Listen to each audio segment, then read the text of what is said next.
Amendment to the immigration bill that would ensure that 3,000 unaccompanied refugee children are welcomed into the UK. So I'm asking for your support. Would you please write to your Member of Parliament? Would you write to the Prime Minister? Would you write to us in the House of Lords? Just so of your support for this move for 3,000 unaccompanied children to come here. Now this is quite possible. A fortnight ago, my team were in Calais and in Dunkirk, and the situation there is dire. But it's getting worse, because the French authorities are going to demolish much of the buildings that are there. They've already demolished the church, they demolished the mosque. So somehow we've got to get some new thinking in that direction as well. So your support is vital there. Also, we would be most welcome any people who would be willing to accept, not immediately, but as soon as it's possible, refugee people into their homes or accommodate them in one way or another. If you do know of anything, I have got many of these books, I've got one left, but you've got our address here. And if you'd like to support in that way, that would be very, very welcome. So we're battling on. The Commons have done, but the Lords, we can win this in the Lords. We can win this vote in the Lords to welcome 3,000 children. And the government has said that they will welcome 20,000 refugees during the period of this Parliament. They don't need to wait to the end of that term in 2020. We could bring them forward, that's another thing, to welcome as soon as possible.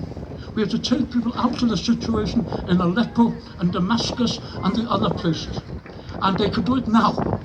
So what we're going to try to do is to build up the scheme to welcome these folk within the early years of this Parliament.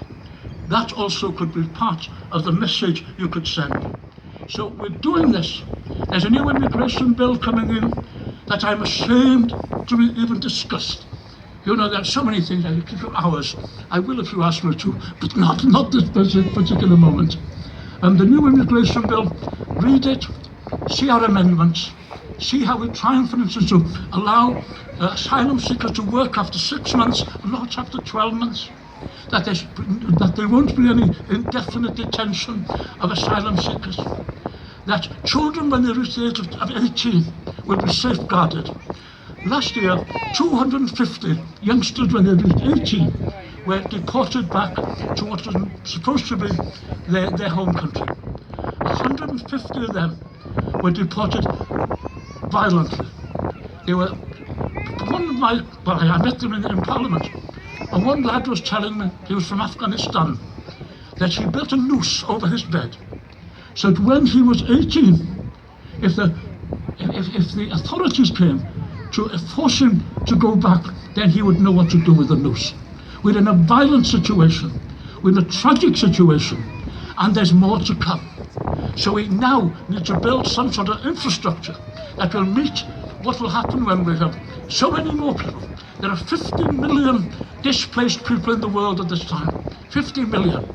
It's a massive task. Now I'm at the upper range of age, but you are younger. You can be part of that new structure to bring forward the understanding and the welcome. I'll just finish with this. I was delighted that Canada, just before Christmas, welcomed the first of 25,000 people in Canada. I'm grateful to Justin Trudeau and what's happened there now. And the day that the first plane arrived in Toronto, Lester Pearson Airport, the radio just said, please, will no more people go to the airport? It's absolutely crowded with people welcoming these refugees. People want to welcome them. People have a big heart.